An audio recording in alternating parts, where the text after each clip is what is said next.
Recording in progress. Jump inside the sub. And buckle on in, Open your mind. because it's time to dive into 1. The deep end. The deep end. Welcome to the deep end. The deep end. The deep end, bro. Yeah, brah, deep end. Deep, man. Too deep, brah. Hello, I'm Stephanie, And I'm Stephanie. and thank you for joining us today. We are so excited about our new podcast. We're calling it The Deep End because we will be deep diving into the unseen and unknown to cover topics such as reincarnation, astrology, psychic channeling, quantum healing, aliens, tarot cards, the spirit realm, and more. Yep, we are excited to share our thoughts and our insights. That we find in both of our interesting lines of work. So let us tell you a little bit about ourselves. Ladies and gentlemen, this is your captain speaking. Hello, I'm Stephanie Magdill. I am a psychic medium. I'm an astrologer and I read tarot. You can find me on my website at www.mutablemystic.com. I am also an artist and I have a background in audio production, and I am a combat veteran, and I am a mother of 3 awesome kids. And I love this work. This is awesome. It's so fulfilling, and I really enjoy working with Stephanie. And Stephanie's Habit. You know Hell it. yeah, we the Stephanie.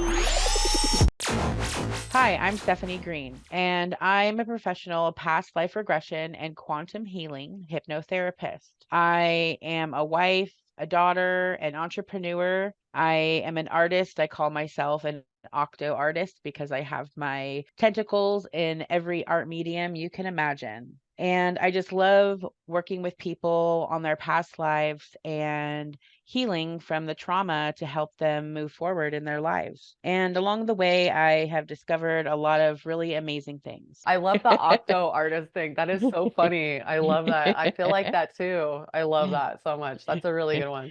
Yeah, I picture myself as an octopus. Actually, I think I may have had a past life as an octopus, but that's a Oh, different I love story. that. Oh, dude, I watched this hella emotional documentary about a guy who like met this octopus and he would dive and go see it and la la la and they became friends.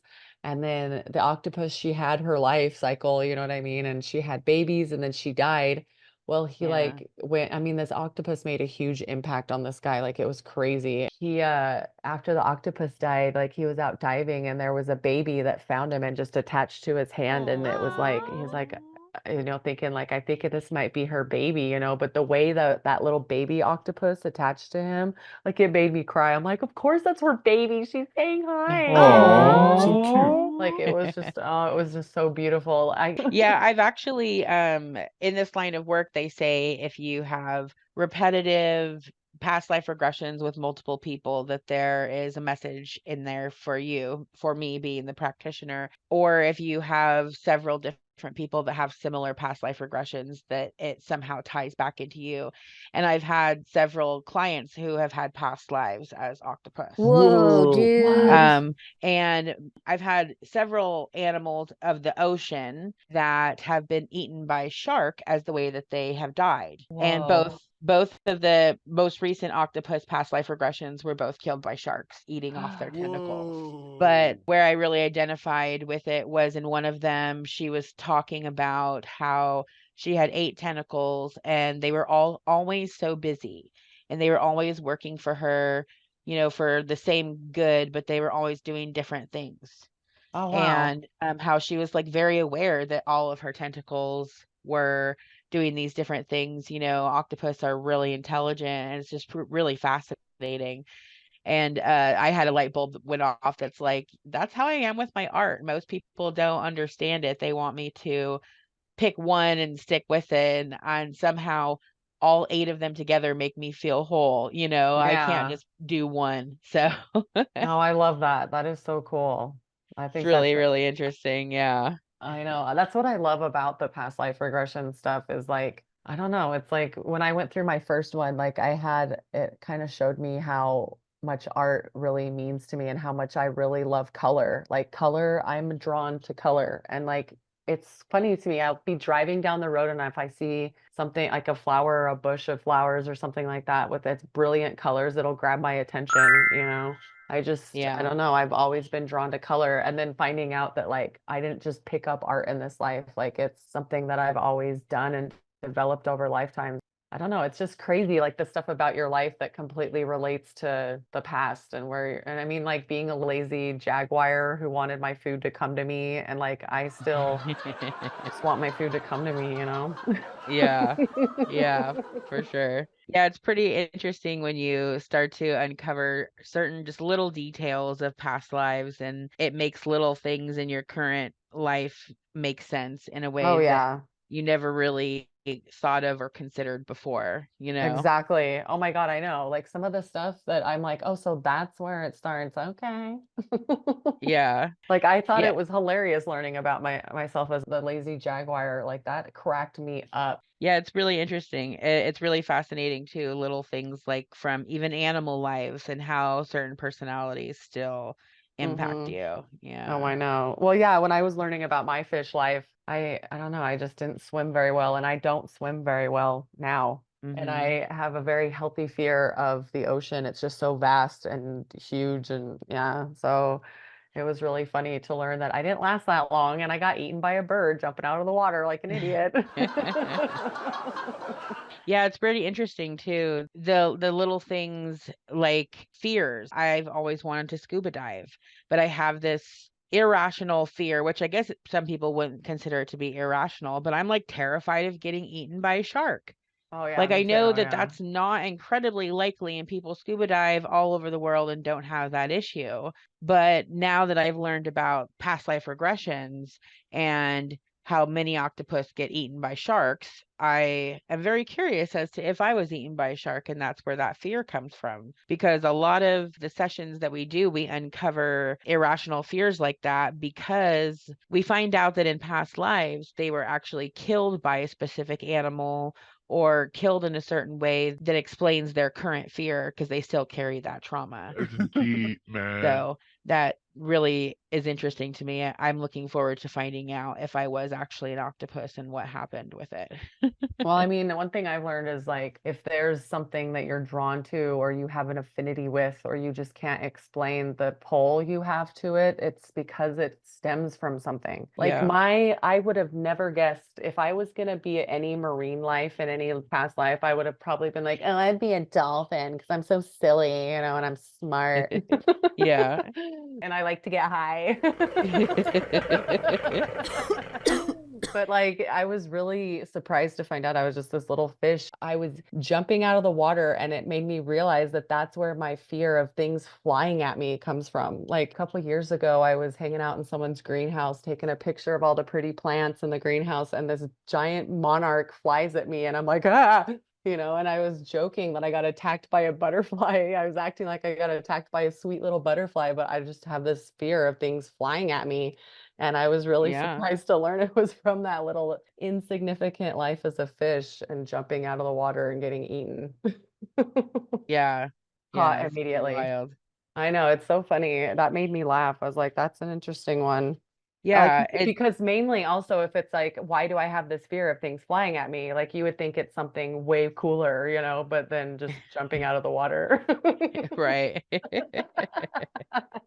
But it was traumatic for you. It was, damn it.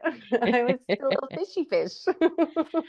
I think one thing that usually shocks people is oftentimes, unless they are, you know, deep into spiritual work and things like that, people that are kind of earlier on their journey, a lot of them have never really considered the idea that they have had past lives as animals or things like that.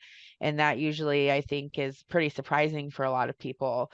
And that was one of the things that I found to be the most beautiful doing this kind of work was how people feel, you know, connection to animals. And then we oftentimes find out, well, a lot of time they have had a past life as that animal, and that's one of the reasons that they feel a connection to that animal. Not only that, a lot of really beautiful past lives as plants, which are really fascinating. And something that really surprised me starting out in this line of work was to find out that plants actually have emotions and experience the world around them Whoa, with very deep that's emotion. And crazy. you, I think, actually have an experience of that.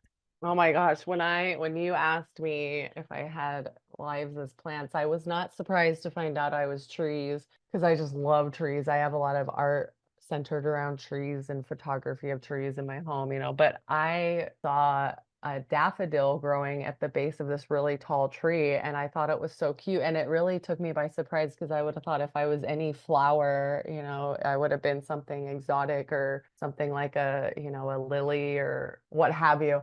But I was like, oh, cute. I was a little daffodil. And the joy that I felt being a daffodil and remembering all of this. And I remember seeing in the scene, it was this lady in her garden and she was singing to all of us. And it brought me so much joy. And I kept facing her because I wanted her to come and sing to me. And like, I remember thinking every springtime, I wanted to be the first bulb to pop up because I wanted her to sing to me. And it was just, I don't know, it was something so special, just the feelings that I felt, and it takes me by surprise even just to think that, like everybody thinks you have to have a face and a brain to have a consciousness, but everything that's alive and requires care has a consciousness, it's alive. It just because isn't alive like you are, doesn't mean it's still not alive.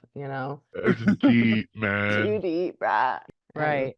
you know what I was thinking today? I woke up and I was looking around at my many houseplants and I was thinking, that would be kind of fun if somebody, had a life as a houseplant versus an outdoor plant. Mm-hmm. That would be kind of interesting to come across. To see what their perspective is of Oh being the house yeah. plant. Mainly because of propagation, like how does that work? Like how does the soul divide like that? Do you become a brand new plant soul thing? Like I've always wondered how propagation works with plants. Yeah, well, it's pretty interesting. I've had one session where a lady was Spanish moss in the trees Oh wow. in New Orleans. And she wasn't just like a strand of Spanish moss. She was like a mass, like a over several trees. Oh her wow. her soul embodied a large space of it, and she could perceive the rain. She could smell the rain on the cobblestone below her. She could watch the people walking by and laughing and the parades, and she found the humans to be very interesting.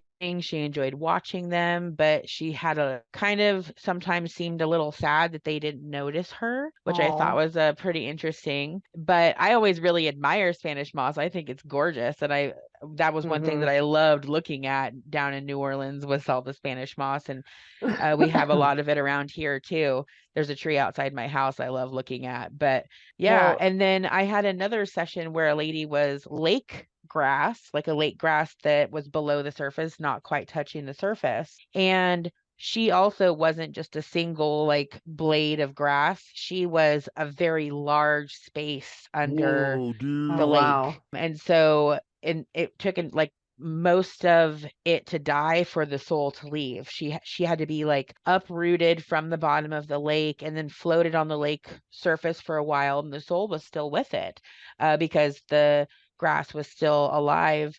And it was just a natural like series of seasonal events, and so it wasn't like a painful death or anything. But something that I found to be really interesting in that lifetime is she had this strong sense of the need to protect the animals, need to protect the fish, and like snails and bugs. She mentioned that the fish swimming through her made her tickle and she liked it. And then the fish got caught by a fisherman, and she was so sad that she failed at protecting this fish that she still carried the trauma from that into this lifetime. Oh And my it was gosh. still the sadness of not being able to protect the fish was something that she still carried to this day until our session. Oh my gosh, that is so crazy. Not crazy, Yeah. like really interesting. That's Yeah. really just the things I know. I find it really interesting what the soul holds on to.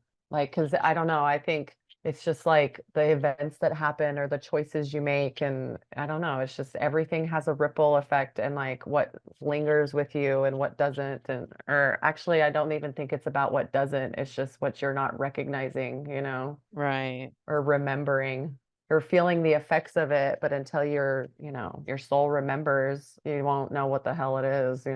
Yeah. Sorry, Yeah, I've we're a also podcast that swears, people. We say things like fuck and shit and